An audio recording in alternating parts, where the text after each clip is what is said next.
Callum's here.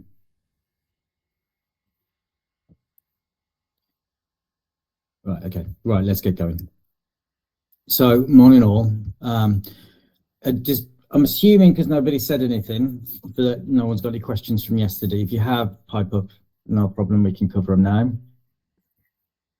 So I'll assume not. So this morning is all about, yes, Yusuf? You're on mute, mate.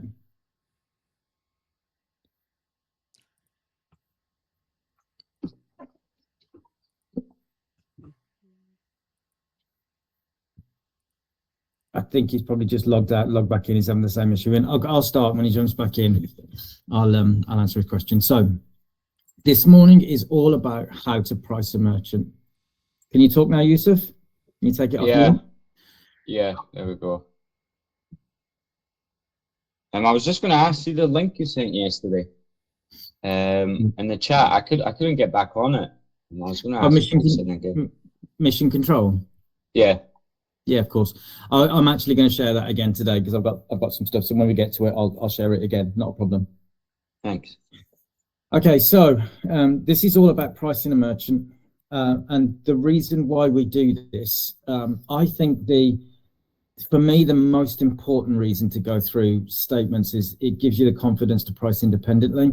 Personally, when I joined, when I started doing this, I spent about 3 months asking questions on every single statement until I could do it myself. Now, annoyingly, I've got friends who work in the industry that send me the statements to have a look at, which is a bit of a pain, but I do it.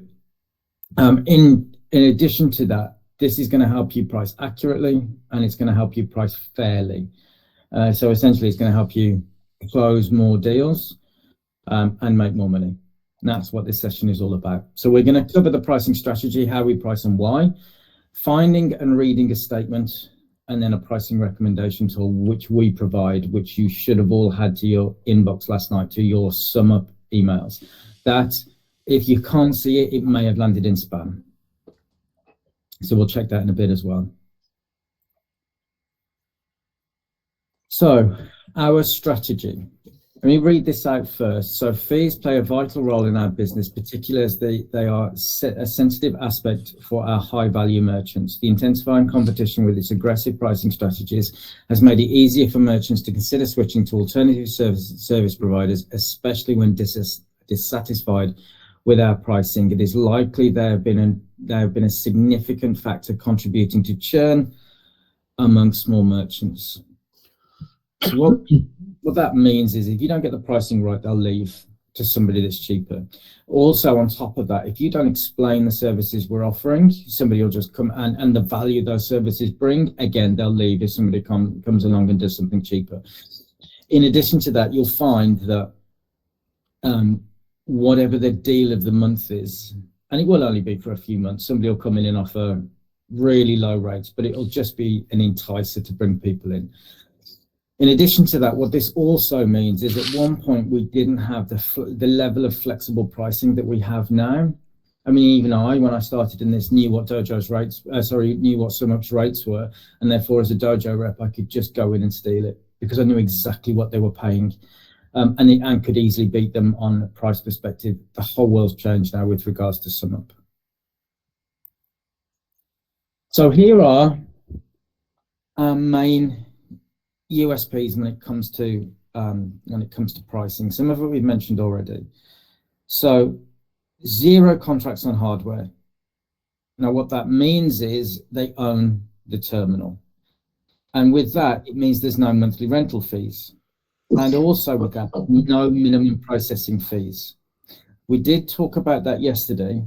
Does anyone want to explain what a minimum processing fee is?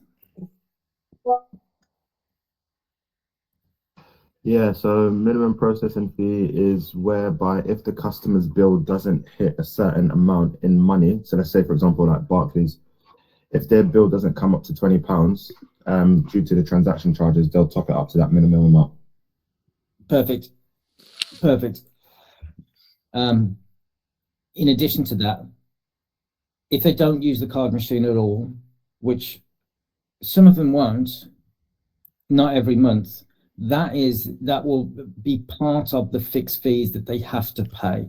So if we look at let's use Dojo as the example because I obviously know it the best. There's a whole range of fees that they can apply. There is the terminal rental fee, the hardware care, which is optional, but if they don't do that, as I mentioned yesterday, there's they won't replace the unit within 24 hours. There is a platform fee, minimum processing fee, and a terminal fee. All in all, if they're on if let's say £20 on the terminal, which is quite expensive, but whatever, £20 minimum rates, £10 platform fee, £5 hardware care. There could be 55 quid out of pocket before VAT, before they've even started using the machine. That's why it's so important to talk about these things. We really are pay as you go. We spoke yesterday about net settlement quite a lot. It is, we see it as a USP as far as we're concerned. It's only a USP as far as we're concerned because of how much reporting we put in place. So Martin, you highlighted that yesterday with your particular issue, with all of the reports we have on our app, which Amari kindly went through. I spoke to my mate last night and said, we'll pay a net settlement now. And he said, they're absolutely not. I can show you a statement. So I can only assume, because he's knocking on for 2 million a year, he's a corporate account. So maybe we'll pay a just net settlement at our level. Or maybe they've just got a separate agreement with him. Yeah. So I'll check that afterwards. Okay.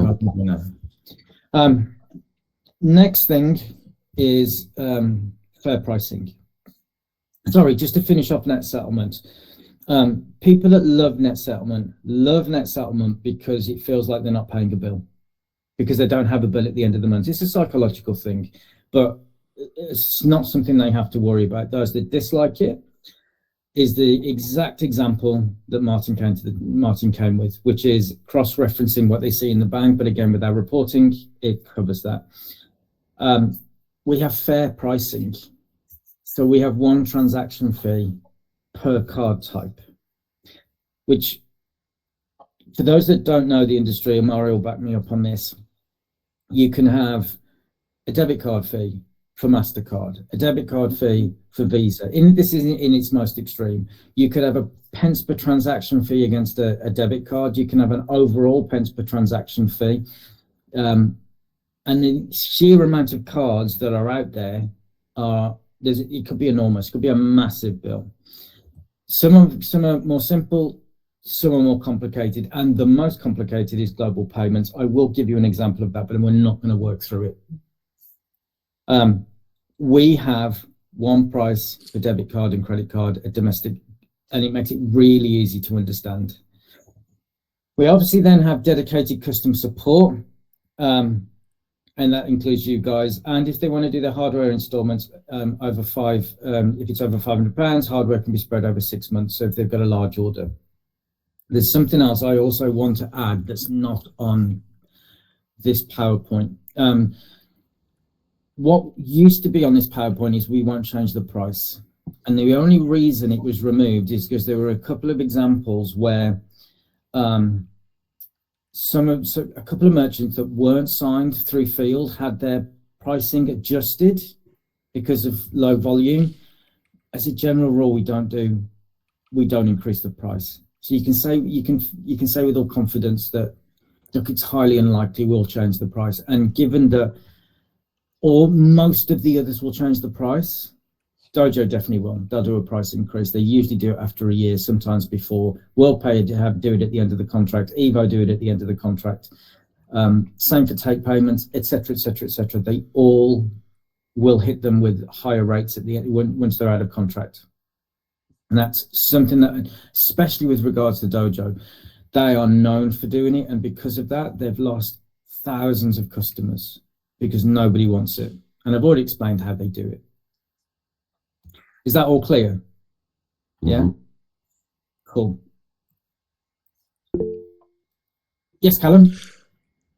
Sorry, just a quick question. Obviously, we can research it ourselves, but our convenience, do you know the competitors' monthly rental fees? Just jot it down. On all of them? Well, there's the main ones, just the main ones like Dojo, for example. It changes based on each contract. Is there, so it's not like a fixed Yeah. price? No, there's no fixed price. So for example, I've just seen a dojo tend to do £10 these days. Okay. However, I've just seen somebody who has 4 machines been offered £5, but it's not the rule. It isn't the rule. I've seen WorldPay at 6 months free on the rental, and then for the remainder of the 12 months of the contract, it's £30. So I've seen all different types. It's impossible to nail it down to one, and it will come down to who signed them and what deal they've got available at the time. Okay. Example of Taya, you can either rent the machine monthly, or you can buy it outright, or you can buy a 3-year rental. But at the moment, they're giving machines away for free if there are certain criteria met. So look, it changes all the time. It's like impossible to give you what's called a battle card, which is what happens, what the main features of each of the main competitors. They change so often. So the only thing you can do is get really up to date with what's going on. So if a question is asked by them, like what, like you're trying to sell the fact that there's no monthly fees, and they ask, oh, what's the other main competitors' monthly fees? What's the best way to handle that question? They can range anywhere between £15 and £30. Perfect. Thank you. There you go. Look, Martin's just said my par's anything from £10 to £25. Perfect. Thank you. And that's less VAT, by the way. VAT's added afterwards.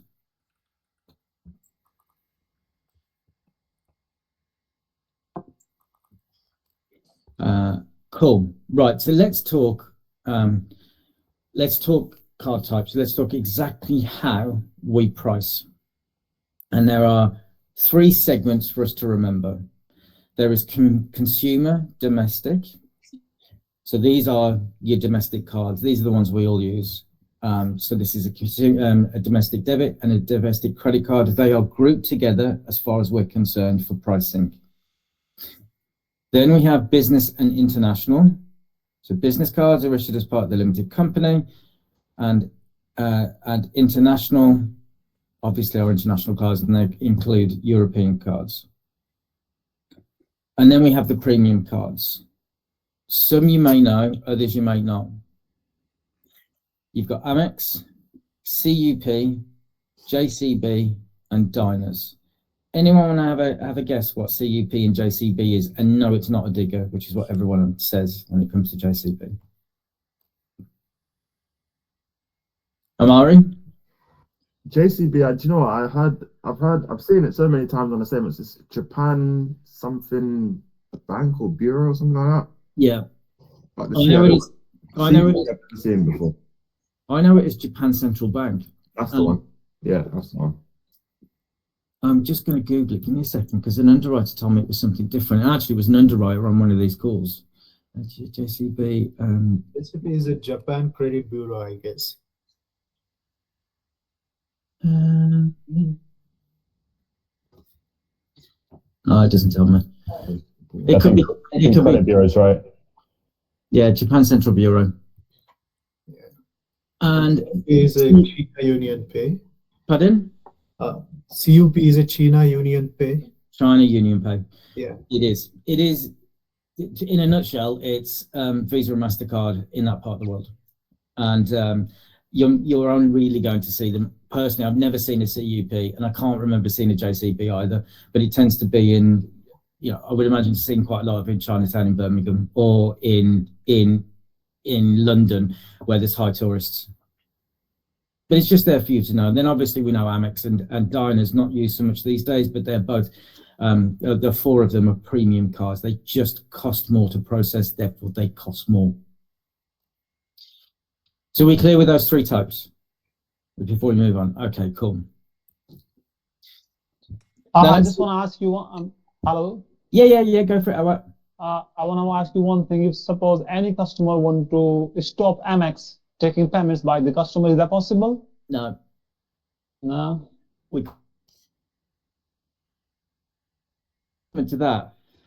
argument to that is, why would they turn away customers for the same prices? It's the same price as a business international card, but they don't turn away business international customers. I think the issue with Amex is it has to be paid in full at the end of the month, doesn't it? By the consumer, the bill does. It's covered under our normal pricing, so it's covered under net settlement.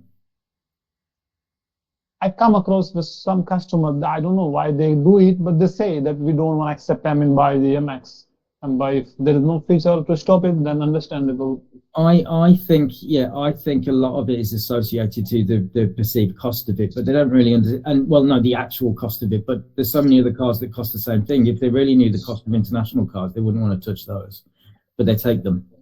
So it's very hard to spot. Okay, that's fine. Thank you. No worries. So into our pricing guidelines. Who are you going to target?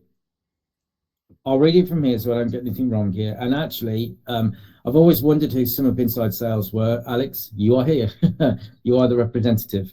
So SumUp merchants in the UK with a projected TPV. So TPV stands for total processing volume. It's the volume that goes through the card terminals. Of less than £60,000 per year or 5k per month are self-served via the SumUp website. We don't touch those. They don't make us any money, and therefore we don't go near them. SumUp Inside Sales merchants have an average TPV of 168k or 14k per month. So this is who Alex would have been targeting. SumUp field merchants should aim to process 180,000 per year or 15k per month. The key line here is we're happy to support all the channels unless it's self-serve, but please remember the principles. Self-serve less than 5k, inside 5k plus, field 15k plus. I see all the time customers being signed 5k plus, and that's, as I see it, who you should be going to target. To put that into context, if you were to add 150,000 combined TPV across 10 merchants each month as an average, by the end of year one, it's 100,000 a year salary plus. Andy, who looks after tenders? Tenders? Yeah. I would talk to your TM initially. I've come across a tender. It's in its late stages, but it's 14 million a year. Wow. Where'd you find that? Not prepared to say. No, I was about to say that's an unfair question for me. No, don't say it. Don't say it. But speak to my RM about it. Yeah. I would. Yes. Yeah. Okay. Yes. I mean, the general rule is when it gets that large, it might be they want something very specific, yeah, and therefore it might be unsuitable for SumUp, but it's still worth having the conversation. I mean, I saw, it's not quite that high, but I saw somebody doing 6 million a year. Right. Go through. Fine. It was a market stall of all things, a collection of market stalls. Blimey. Which was part wholesaler. Are we all clear with what we're going to sign? Mm-hmm. Those rules, okay? 5k plus is what you're going for, and genuinely, it's well over 100 grand a year if you can do 10 a month. Well over. If you do it consistently. Here are the rates. So it's done based on bandings. Anything you see in green, so for example, here, that is the rate we recommend. Anything in this yellowy cream color, that's the price you can go to with TM approval. Anything in white is available for you to have no issues.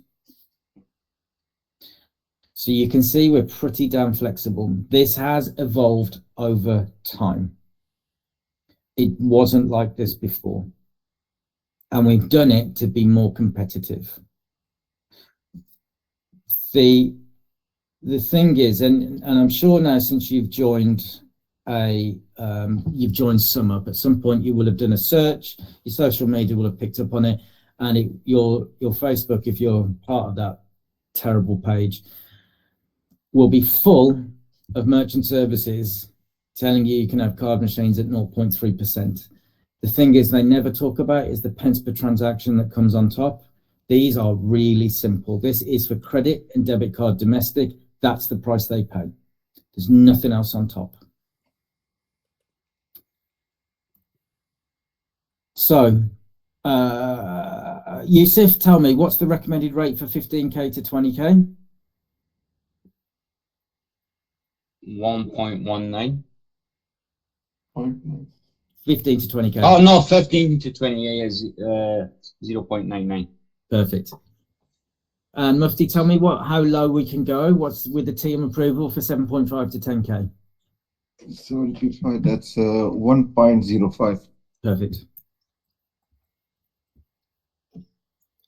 And that is, and the other thing to state is, if you are doing a 15 to 20K, you can go to 0.79 without team approval. Not a problem. Not a problem. All these do is affect how much the merchant pays and therefore how much you get paid. The lower the fee, the less you get paid. The higher the fee, the more you get paid. I will add that if you got somebody doing, yes, Amari. Sorry, you know how it's like 0.99 and stuff like that? Can we just put it at like 1%? No, the bandings are already there. We can't adjust those bandings. Okay. It does kind of make sense, but that's what they've done. Okay. Your question makes sense, I should say. Psychological, I suppose, is less than 1%. It's less than 0.9%. I think that's probably why they've done it. Yeah. Okay. What was I going to say? There are going to be times when you can get away with, because the merchant's on high fees, this value for this banding. I'll leave it as a judgment call for you. I don't think I would do it. And the reason I wouldn't do it is because sooner or later you'll get found out and somebody else will come and nick it. So remember my rule, be fair to the merchant, be fair to you. It's not a bad profit in this area. And yes, it does happen. I've seen somebody that was doing 250,000 a year and his blended rate was in this area, which is mental. He was paying a fortune. But anyway, that's down to you guys. They're the fees that we have available.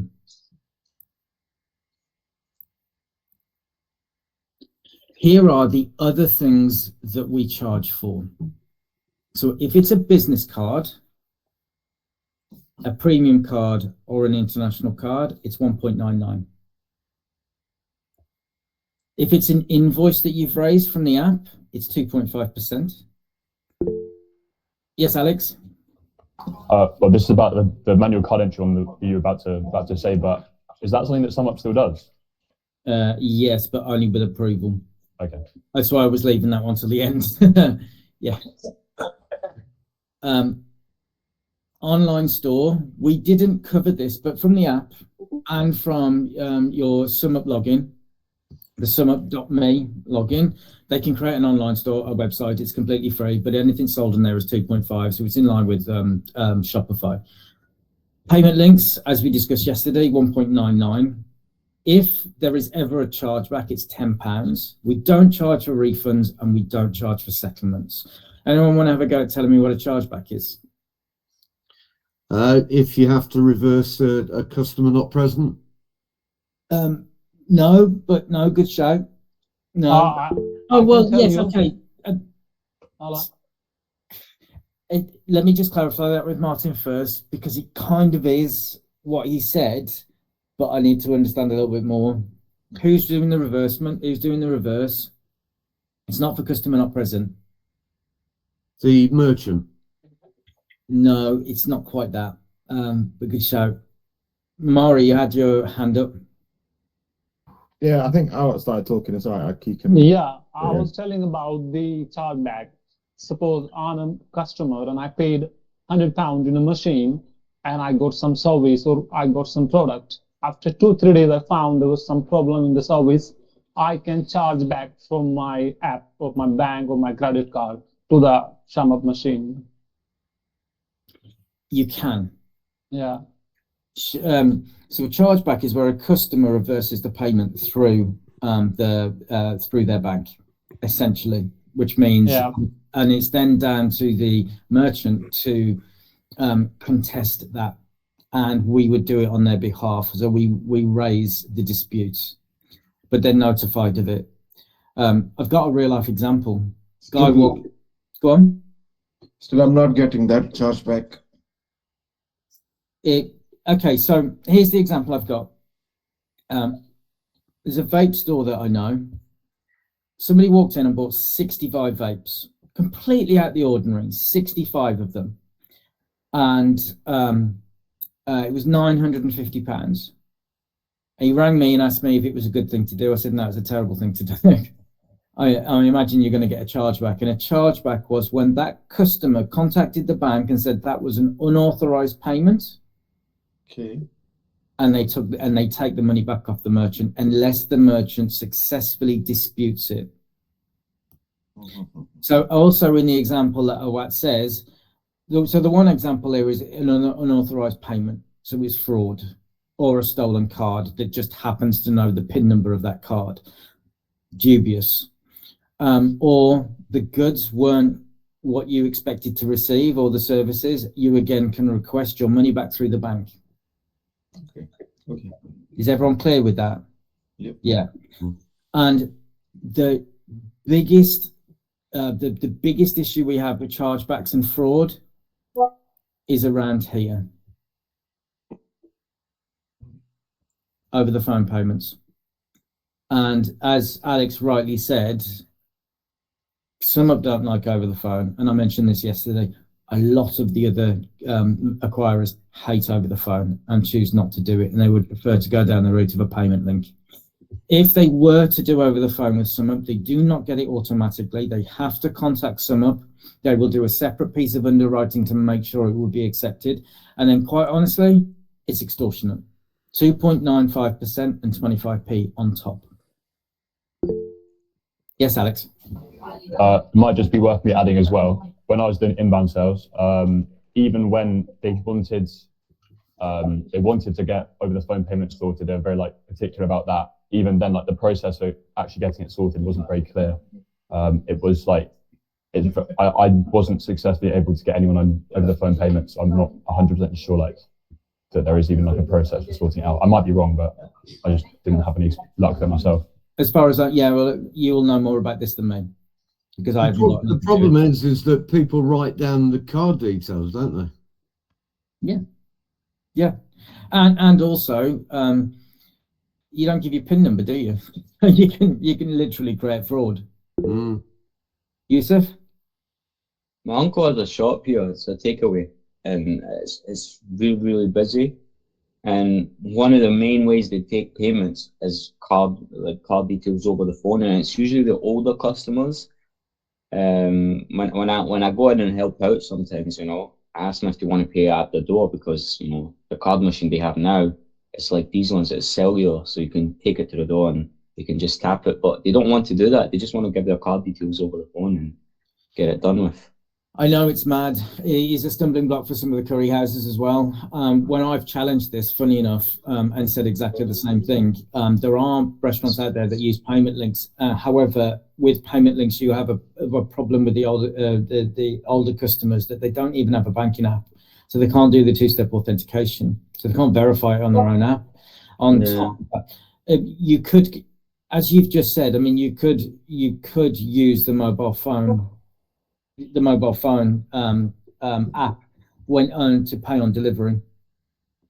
Of course, you've made the food then, and somebody's not turned, and you then run the risk of turning up at a house and nobody accepts it, and you haven't taken the money for it. But they're the two ways you can get around it. Yeah. Cool. Right, we are now going to go through pricing the merchant. So, what is important? And I can't stress this enough. Learning how to find someone's statement is going to make your life so much easier. So let me again put in, as I said I would to Yusuf before, the link to Mission Control. So Yusuf, it's back in chat. Thank you.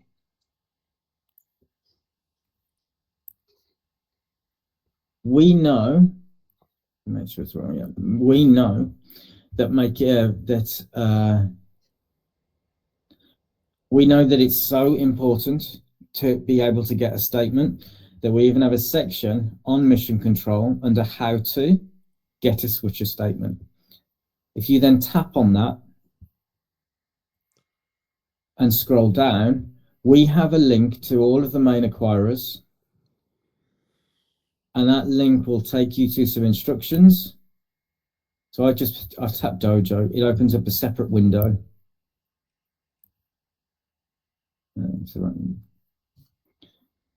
And then those windows, you can tap there and it gives you a set of instructions how to help the merchant get their statement.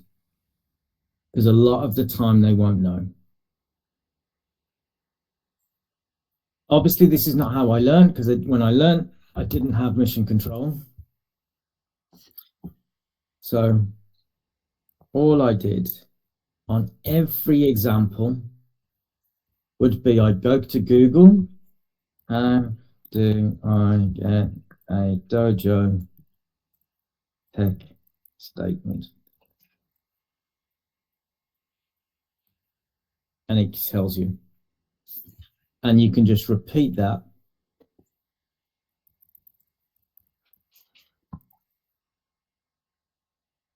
for all of them. And again, it gives you the instructions. The reason you want to do this is if they don't have a statement, they won't know what they're paying. They won't know the charges that have been levied against them. There'll always be a surprise they won't know about. You'll have an accurate turnover. And the line I always use when I get to this point is, if they haven't got a statement, let me find one for you. The very least of me doing this is you will know how to find them in the future, because I'm sure they're important to your business. 9.9 times out of 10 it works.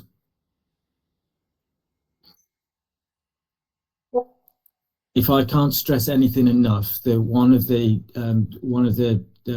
biggest learning points that I've had in the last 2 years is being able to go and find somebody's statement for them. And also, once you've got a statement, you're about 80% there with the sale.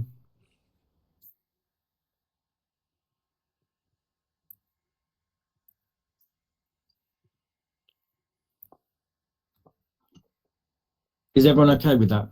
Can everyone access mission control? Mufti, I don't think you can, because you haven't got a login to SumUp. You can only access mission control from your own, from the SumUp website, from the SumUp Google account.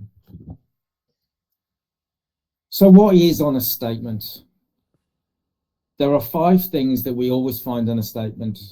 In about 90% of the 90% of the statements, you will have a monthly TPV, what the turnover was, the number of transactions that they've done, the rates against each card type, the fee, the fixed fee per transaction, and any monthly fixed charges that they have, such as PCI, such as terminal rentals, such as dashboards, such as whichever that we find. You will find always those 5 things.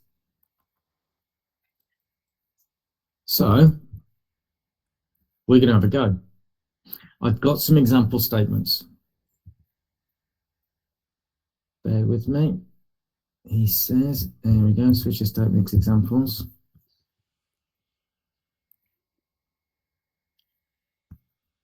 And same as yesterday, I'm going to, Amari, are you okay to share your screen again, please? Yeah, all good. Alex, are you okay to share yours again? No problem. I'm going to send you each a statement to look at. I'll split you into 2 groups again, and then I want you to go through those statements, and I want you to identify the TPV, the number of transactions, the rates for domestic, debit, credit, business, and international cards, any transaction charges, and any fixed charges. I will add these statements are 3 or 4 years old. We haven't deliberately gone and found some that are particularly high. It's just they're a bit old.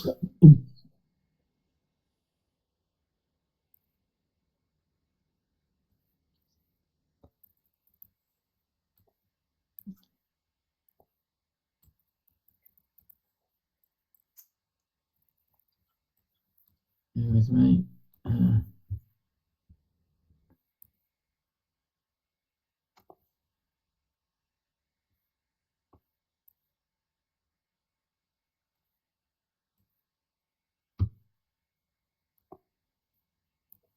So, Mari, I'm going to send you a Barclaycard statement. And Alex,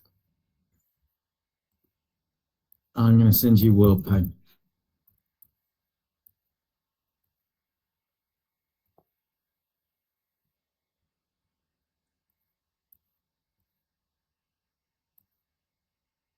They are going to your SumUp email addresses.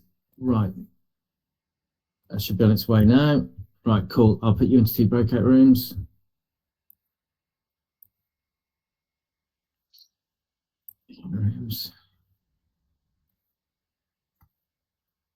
Right.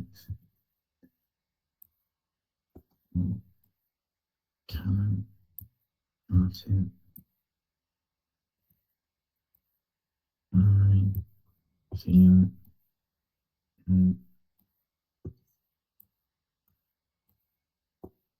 cool. And edit that.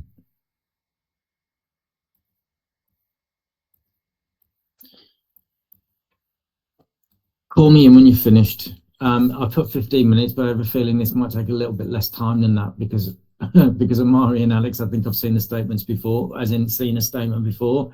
But if you can work through what we're looking for, everyone please get involved. This is really important that you start to understand these. I'll kick them off now, and I'll see you shortly. Am I looking for an email? No, I've sent it to Alex and Amari. Okay. Yeah. Now share the screen. Okay. Sweet.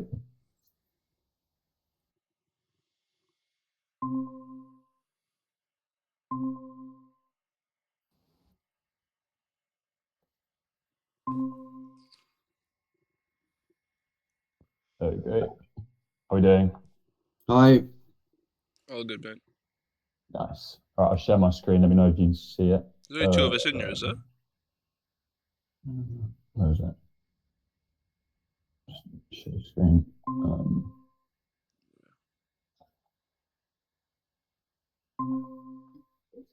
Nice. Can you see my screen? Yeah. Nice.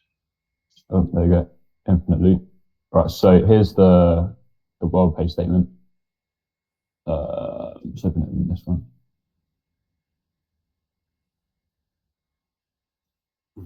What is it? TPV, transactions, rates, charges, fixed charges.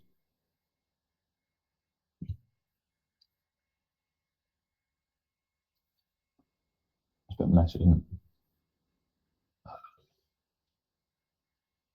It's to work as a PDF.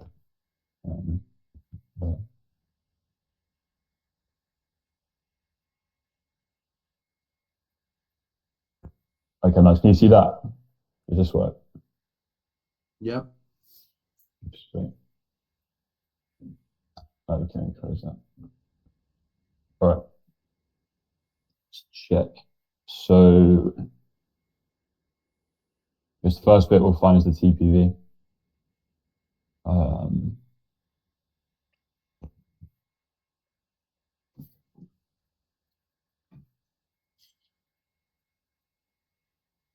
I guess it's the sum of all of this stuff. So value of transactions. So 6,000 there. That was a monthly statement. So 6,000, whatever it is, times 12.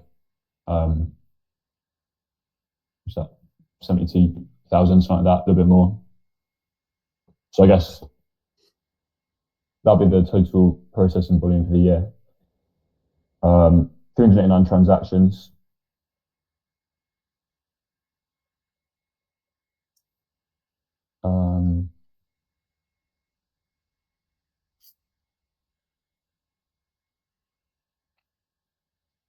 I'm assuming that multiplied by that would be that. Does that look right to you guys? The transaction charges.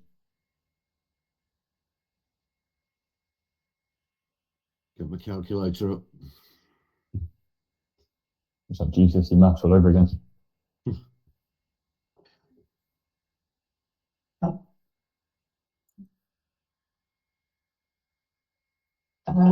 Yeah, that's right. 1.485. Oh, sweet. So this times that gives you that then. So that's transaction charge. So this is just the percentage charge on the reader then.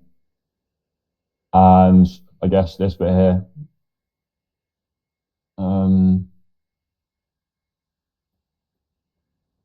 Yeah, you Premium can charges.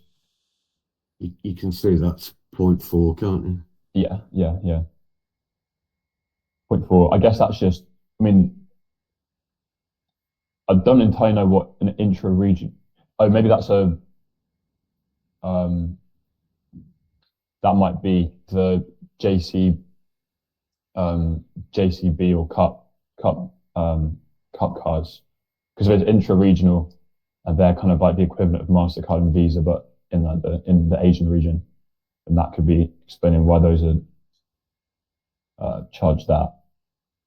Although I don't know, it's kind of low. It's only 1%, unless that's just 1% on top of. I guess it's 1% on top of like the normal rates. Or I don't know actually. But then it says MasterCard and Visa, so that's a bit confusing. But what do you guys think that would be? Because I'm not 100% sure what the premium charges that would be. I think you're right. I think that's on top, isn't it? Yeah, it must be on top, yeah. But I don't really know what intra-regional would mean in that context. Like the. Shall I Google it? Yeah, may as well.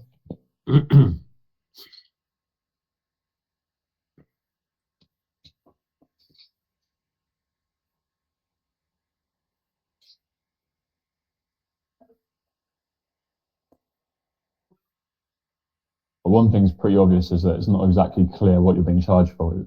It's pretty messy.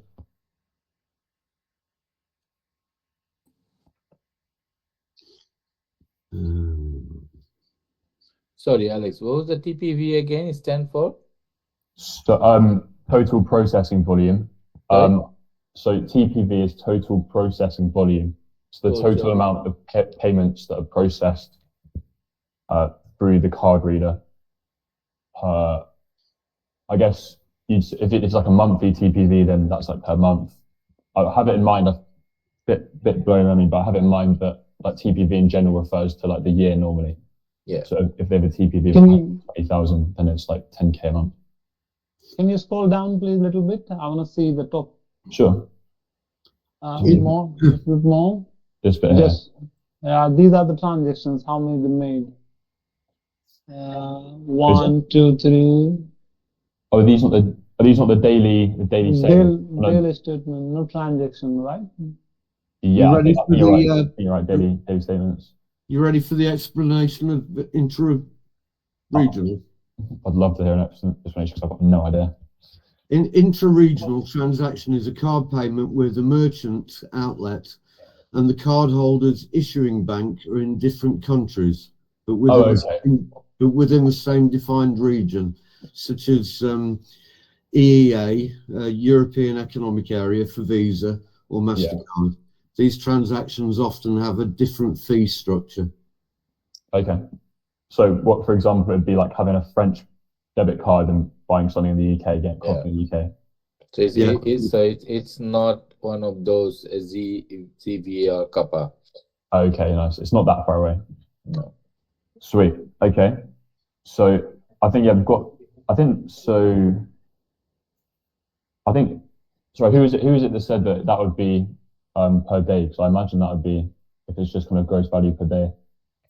I was looking for like how many transactions they make in a day. There is no mention anywhere in the bill. So the gross value is the same as the net value here. So Yeah.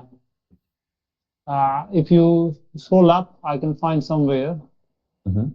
Here, if you can see that, just stop it here on the Oath Electronic approved MasterCard 66 and the its Visa one is 323.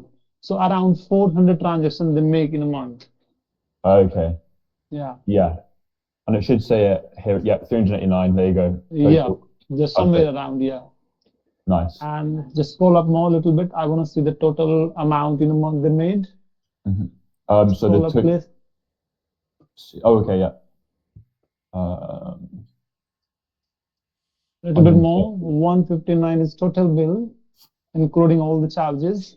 Yes. 130 is just a transaction fee, and 21 is the miscellaneous charges, including rental and all. Yes. That's great. And just scroll up more a little bit. Here, I think detail I'm missing in this invoice. I have seen the wallpaper bill before in that they clearly mention the total transaction value and the your average transaction value. But it's Okay. missing in the invoice. That can be easily worked out, I guess, if you've got the divide that by that. I've not got a phone on me. 6781. I think total is 6781. Yes. And where can I find this average transaction value? If you divide it by 389, which is the number of transactions, it will give you the average of average transaction value.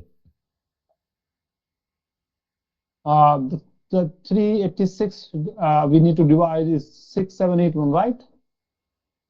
6781, yeah, divided by 389. Perfect. Got it. That's fine. Thank you. Nice. What is the average transaction value?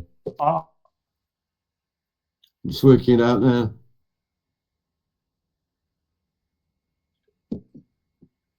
£389, is that? Yeah, 389. Yeah, quickly get it. £17.43. Okay.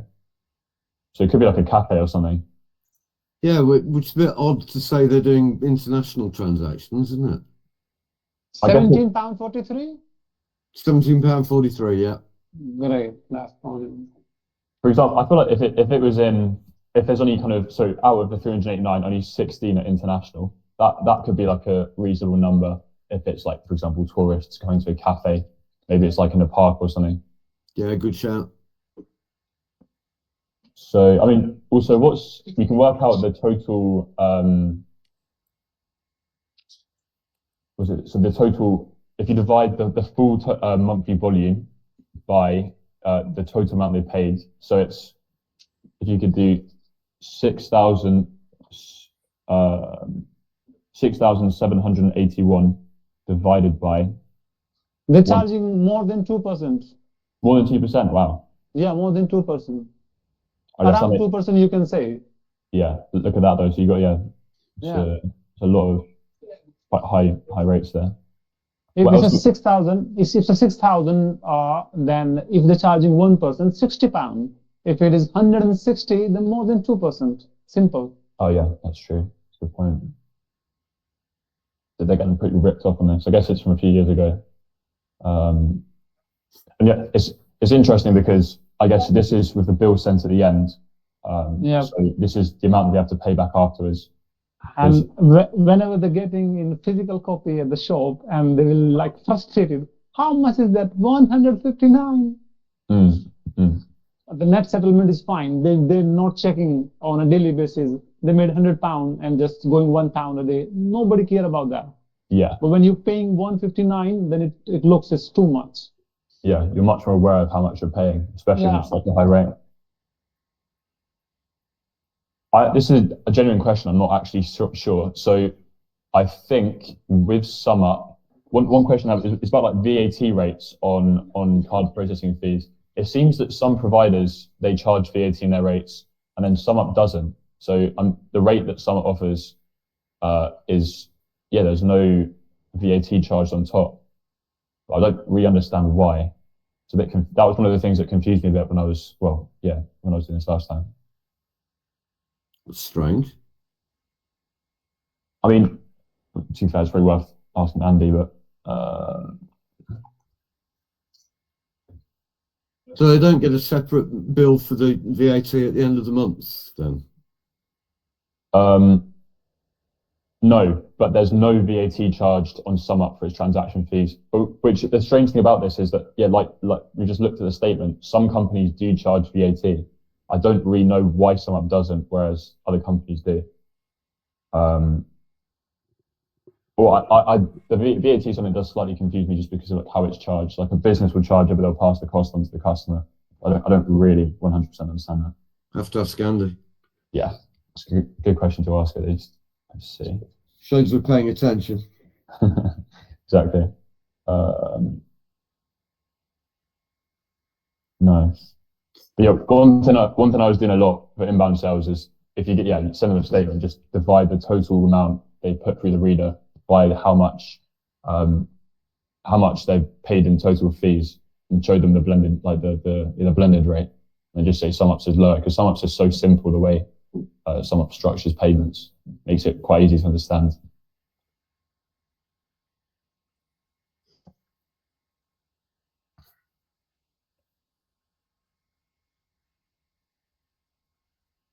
I think that's it, to be fair, isn't it? There's not much else to do. No.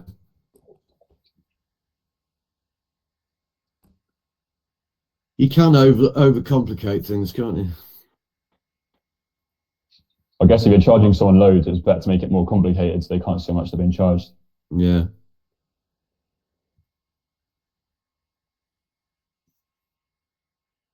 Yeah, so I imagine most people just glance at this and just go, whatever, like, okay, I've paid the bill, I don't really care too much. Mm. All these different fees hidden around. I worked for a company once where the fuel card had been very badly managed, and it had got to a point where we were paying more than you or I would as private individuals. Wow. Well, how does that work? Is that like a deal that works with a bank or something for the fuel card, and they've just given you insane rates or something? It was just so badly managed. All suppliers went into SAP, and it's such a ball ache to enter a new supplier.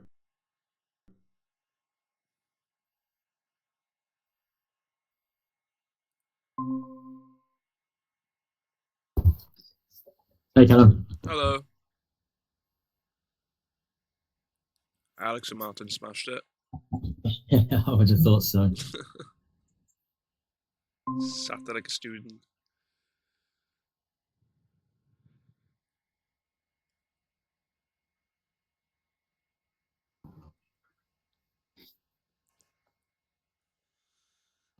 We all back? I think we're all back. Cool, we're all back.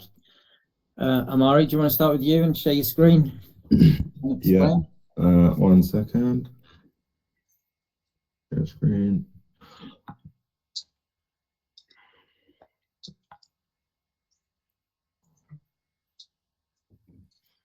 Perfect, it's a Barclaycard. Yeah. Okay, so our team had, oh, sorry, let me just centralize everything. 1 second. Can everybody see the screen? Yeah. Cool. So we had Barclaycard statement. So we kind of went through everything in a bit more detail just to show what the statement actually showed you. So we mentioned top left, it would always be addressed to you as a business, your address. Sometimes it can come in the post to the registered address, or sometimes it will just be by email or through an app, just depending on the company that it's from. And then we mentioned that usually at the top, you'll always have your total invoice amount, and this is the sum of all of your charges. So this is what's going to leave your bank account via direct debit on the stated date. That's just over here next to the direct debit guarantee. And then with Barclays, so obviously we were asked to look at first the TPV and the number of transactions. So Barclays, as I was saying, they used to do it in this element where they put how many transactions you've done and the TPV, the total processing volume, in this box.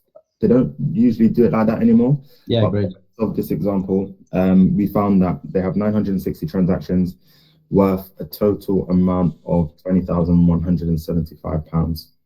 So that kind of ticks off the first two. questions. And then what we did is we chose one person each from the group to find a different rate. So Fian found the first rate for us, which was the debit, the domestic debit cards. Yeah. So saw that MasterCard UK debit was 1.5% plus 0.05 pounds, which is the same as 5 pence. Yeah. And then we also saw that the Visa consumer debit is 1.5% plus 0.05 as well. With those two, depending on the company, the acquiring company, your Visa and MasterCard debit card rate will be the same. So they may just bundle it together and say debit card consumer as opposed to differentiating between Visa and MasterCard. But on the older statements, they still do make that differentiation just because they can charge you separately for it. Or I should say. Then we looked at the business cards. So business cards on this statement. So here we saw that, here we can see that it says Visa business debit. Just here where I'm highlighting. Yeah. At 1.7% plus 9p per transaction. And then we also have MasterCard commercial contactless. So it's worded slightly differently. So for Visa business debit, 1.7 plus 0.09, and then MasterCard commercial for the credit card is 1.5%. And then we have international rates, so Visa international debit, 1.5 plus 5p, and then MasterCard, if we've got any, no MasterCard. Oh yeah, no MasterCard internationals on this one. And then we spoke about what transaction charges are, which are the electronic authorization fees. And that's just essentially every time someone taps the card or puts the card in or does a transaction, it's a fixed pence per transaction, irrespective of the amount that's paid. So if I walked into a shop and bought a Snickers bar for £1, I'd have to pay 5 pence, or the merchant would have to pay 5 pence on that transaction, plus the relative fee, and then on the card type. And this is why we said that customers will always tell you you need to spend £2 or £3 minimum on the card machine, because it just doesn't make sense for them. Their margin of the item sold is already gone before they've even done anything. And then we looked at the fixed charges. So Mufti pointed out that on Barclays statement, the fixed charge that we have is the data security manager, which is PCI. I tried to explain it a little bit, but something that is slowly phasing out or just being bundled in. But this was the only fixed cost that we had here. And then I posed a question as to what was something that's missing on the statement. And then we came to the answer of the card machine cost. And I just explained that potentially the card machine could have been leased from a different company, so they'd receive a separate invoice from it. If not, it would be under monthly charges in the fixed charges section here. Awesome. Well, brilliant explanation. You can have my job, Amari. If you wouldn't mind, if you just go back to that statement, the only thing to really highlight, and you may have covered this already, how many transactions were they? Let me just get it back up again. Yeah, I think we did cover it. 960. Yeah, it was 960. Yeah. 960. But if you something here. Yeah, then scroll down to the actual electronic authorizations. It's 996. Yeah. So the reason for the variance here is some attempted transactions may have been declined as well, but you still get charged for that authorization. So let's say I tried to tap for £5, but my bank declined it, I'd still have to pay that 5p. Yeah. And they won't know that, and that'll annoy them, even though we're talking small amounts here. So what is it? 36 times 5, 5p, £1.50. It'd been charged roughly just a bit more than I'm going to work it out, but roughly just for declined transactions they've been charged in this store. And then the other thing to highlight here is so consumer debit contactless is 1.5 and 5 pence and 5 pence. So in this instance, they're being charged 10 pence per transaction if it's a debit card, domestic debit card. I did caveat this by saying this is a particularly high statement. They both are. But the format in doing this, where they put a pence per transaction against the card as well as the total bill, it does happen. And I bet they don't know. So explain it to them. It will probably annoy them. And then when we say SumUp's fees are really easy to understand, and it's one of our plus points, it really is in comparison to this, if this is the alternative. Mari did a brilliant job. Yusuf, you've got a question? Yeah, I just wanted to confirm, SumUp doesn't have an electronic authorization fee, does it? No. No. Great stuff, yeah. Because I seen it was like 50 quid for the month, and I'm thinking, you know, if you do that over the year, it's, you know, if it's average around 50 quid, that's 600 quid just in authorization fees a year. Yeah. Well, you think of convenience store, it's quite common for them to do 3,000-4,000 a month. The biggest account I ever signed, which I always talk about on this, like I'm flying a big flag for myself, was 25 million a year. It was 9 supermarkets. They did 136,000 transactions a month. So that authorization fee added up to quite a significant amount. Fionn? Yeah, so 2 questions. The authorization fee you just said, is that fixed? Is that fixed across all the different SumUp and any other one? Or is this something that SumUp waives? SumUp doesn't do this. A few of the others don't do it. So Taya don't do it. Zettel don't do it. Square don't do it. Oh, but it's quite common amongst the others. And the reason why, and I have to be careful here, I can get very complicated very quickly and then start losing people. The standard banking charges or the scheme charges, we call it IC++, or IC++. So for against each card type, there are base charges. So if we take the a Visa debit card, it is 0.2% goes to the bank, 0.025% goes to Visa plus an eighth of a penny. 0.8 of a penny, sorry, 0.008p goes to Visa. So there is a pence per transaction that's held by the scheme, which is Visa. Essentially, they're covering this. If it was an international card, it's actually 11p that they hold. If it's Visa and MasterCard, also 11p. But it's so complicated in the background. This is one of the reasons they bring this in. But also, it's another revenue generator for them. Definitely. Okay. Second question I wanted to ask. Oh, yeah. Sorry, I didn't know. No, please ask. The rates are not really fixed. So there's 1.5%, which I understand from the way Omar explained that because of the different card types, international or commercial or whatever. So what are we trying to beat here? If I'm marketing SumUp and I say, and I'm giving you a rate, or let's say on the recommended rate, let's say it's 1.449. Am I trying to beat the commercial rates that they have already, or the international? Like, where do we fall? What are we benchmarking against? Okay, so first of all, try and make sure we're keep rates out of the conversation as much as you can till the end, because you want to talk about the services we offer.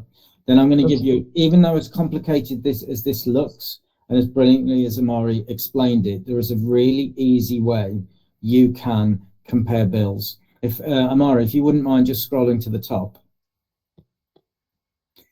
What you do is you take £397.37 divided by £20,175.20 times by 100. That will give you what's called a blended fee. So that's the actual fee they're paying. And I don't know what this is. It's about 2%, something like that, 1.8%. That is a really easy way of combining everything, the fixed charges, the terminal rental, everything into a percentage they pay against the turnover they have. So 397. In this instance, it's the amount they've been charged divided by the amount they've taken times by 100, gives you a percentage.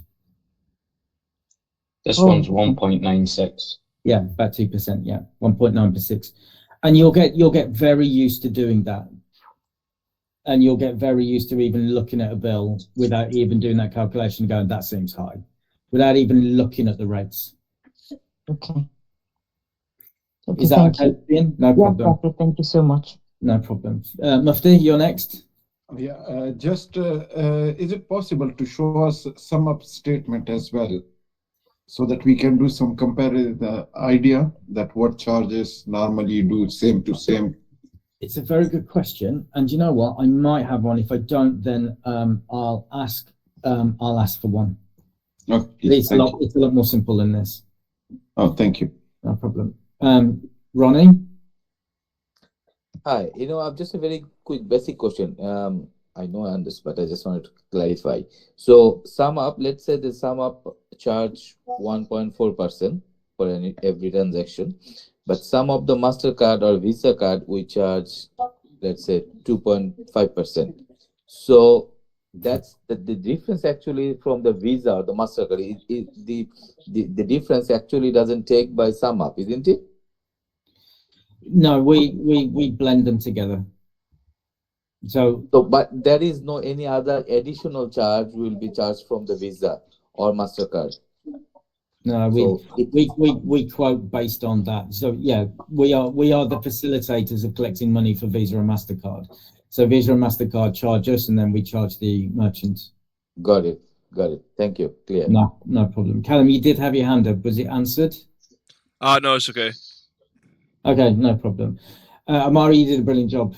Probably the best I've seen doing this. Alex, you have big shoes to follow. Yeah. Sweet. All right, so let me share my screen.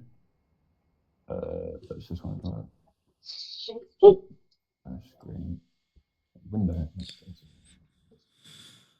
Right, there we go. Share. Let me just stop sharing as well. Let me know if you can see it. It should start working. It's not come through yet. Right now. Or is it still? Let me do it again. Let's do it.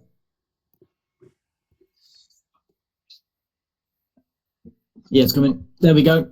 Amazing. Okay, brilliant. So this is a statement from WorldPay, and I'll just go through it briefly first. So you've got the total charges all outlined at the top here. So that's how much is due, including total charges and VAT, your VAT breakdown. And you've got the individual percentage rates that each card type is on, along with the total number of transactions, the total value of all transactions combined, and then the total charges that are being taken for all the percentage fees. And then below that, you've got some premium charges. We had to actually work out what these were, but it's something to do with the same card provider, so Visa and MasterCard, but between regions. So for example, between, I think we were saying between like Europe and the UK, if you're using like a European Euro card in the UK, then perhaps that would be the cause of the intra-regional charge. Yeah, so it'll be an uplift on an international card. They'll state it two places. So they'll state it there and they'll state it below as well. Okay, but they've stated it here as well, which is a little bit confusing. It is. Yeah, so you've got that, and then after that we've got the miscellaneous charges. So again, like was in the last one, you've got charges for both being approved and declined. They're the same. So yeah, even if someone's card gets declined, the merchant still out of pocket for it. It looks like this person's got three or they've been discounted for terminals. They're not paying rental fees for the terminal, and then you've got the safe payments program fee. So I guess that's PCI compliance. Yeah, that's paid monthly as well.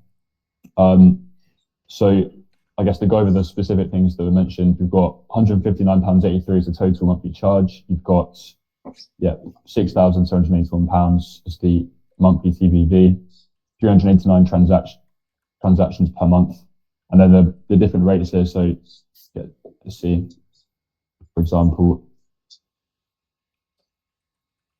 Visa credit is 2.37, Visa debit personal is 1.85. You've got commercial rates. For some reason this one's lower, the commercial than personal.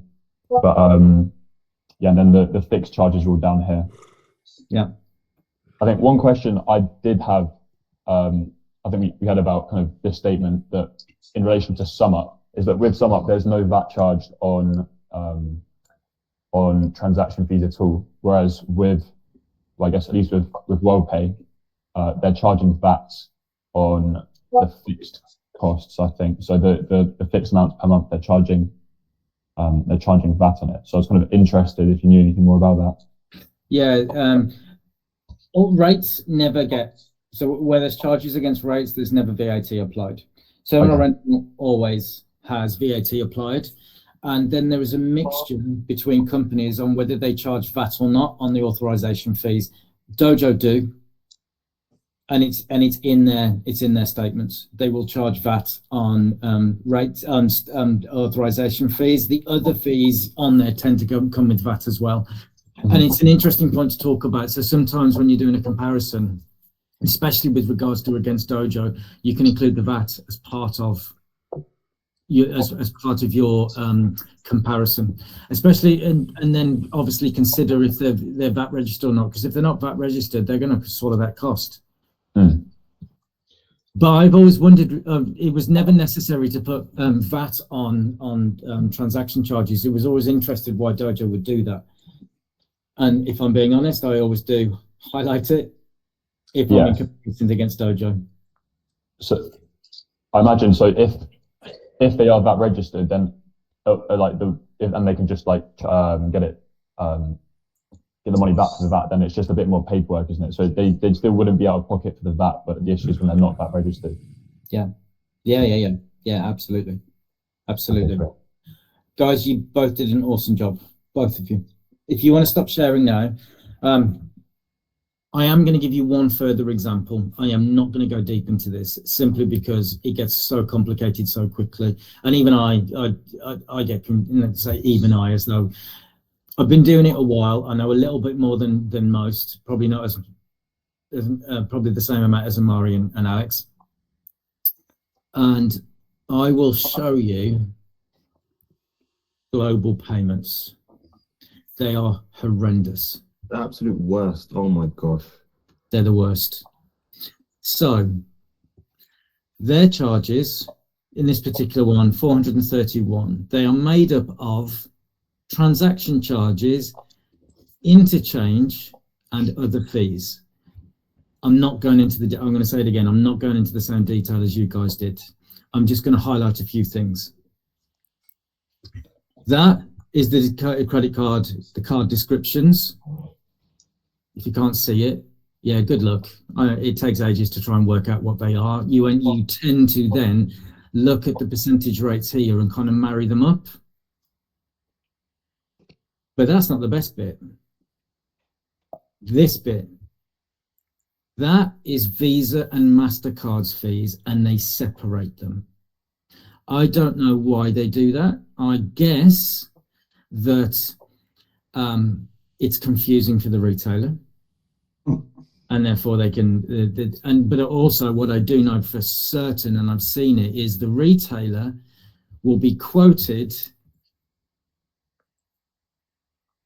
this value as what he's paying for. In this instance, I think that's a credit card, a personal credit card, a Visa. He's quoted that, but actually, come down. It's that plus that, whatever that may be. Just highlighting it.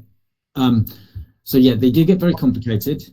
However, don't get disheartened. The same rule applies. How much they paid divided by how much they took gives you a blended fee, and you can pretty much ignore everything else that's in there. How much is this one? Is 400? In this instance, they were being charged £453.57, and they took 30,000 charges. Yeah, they took 30,071. Yeah, I'll get that off the screen quickly, simply because it's just an example, because you will come up against them, but really that's not a great. Well, that comes 1.51. Yeah. And I'd look at that statement and go, good. Amari? I was just going to say as well, so obviously because we're selling like a simple solution with simple blended pricing, it's quite powerful when you go to a merchant and obviously you're asking for the statement and they're just like, oh, just tell me rate. And then you can say to them, look, I don't care about your rates that you're paying on your debit, credit, business, international. I don't care about that. And it's quite powerful because all they've ever heard is, I'm going to give you 0.3 on debit card. I'm going to give you 0.6 on credit. But because you've gone with a different approach, because you don't actually need to see it, you just need to know how much they're paying versus how much they took. It just lets their guard down a little bit. Yeah. Our pricing model is so different It's like, oh, I don't need to be worried about 7 or 8 different prices anymore. No, and it's brilliant. It's brilliant way to explain it. We encourage, more than encourage, you seeing a statement, because you want to be able to price appropriately, and we want to give you this information to arm you with what the tricks that are played out there. However, ultimately, what Amari said was right. Let's make this as simple for the merchant as possible. That is the first part of this session. Just as a review, in a nutshell, why is pricing so important? Because it needs to be fair for you and the merchant itself. 100%. And if they don't, they leave, which is essentially what that means. What advantages, price advantages, does SumUp have? No electronic authorization fees. Definitely. So let's say not complex, no complex fees. 100%. Anything else? No rental fees. No rental fees. Do we have a so go on, Alex? No fixed charges. Yeah, 100%. Do we have a contract? No. We mentioned dedicated support. We mentioned net settlement. I'm not fully sold on net settlement on because you will come up against a few problems. But please also remember that price changes for us aren't the norm. What three types of cards are considered when pricing? We got 3 headers. Debit card, credit card, corporate cards. Yeah, and premium cards. Yeah. Superb. So domestic, business, and international and premium. What's the ideal customer profile for a SumUp field sign up? Can you remember we had a TPV? 15,000 is the ideal. We'll do above 5. And then what's contained in every switcher statement? Rates, fixed charges, TPV, miscellaneous. A number of transactions. Superb. Guys, do you want to take a quick break? So we'll come back in at 1:30. Just get a quick drink or something. We'll power through the next session. The next session, can you just make sure you've received the email from the system? It should come from Dan, but it will be just kind of shared. It's the pricing recommendation tool. If you can just make sure you've got that for 10:30. Stay on this session. Don't go to the other one. If there is another. I'm not sure I've got one for 10:30. I've got one for 11. No. So it would be 11 normally, but we finished a little bit early. And rather than having this half an hour break, we may as well just go through it and then see it through. So stay on this call. Nice. Yeah. Okay. See you shortly, guys. Okay. Cheers.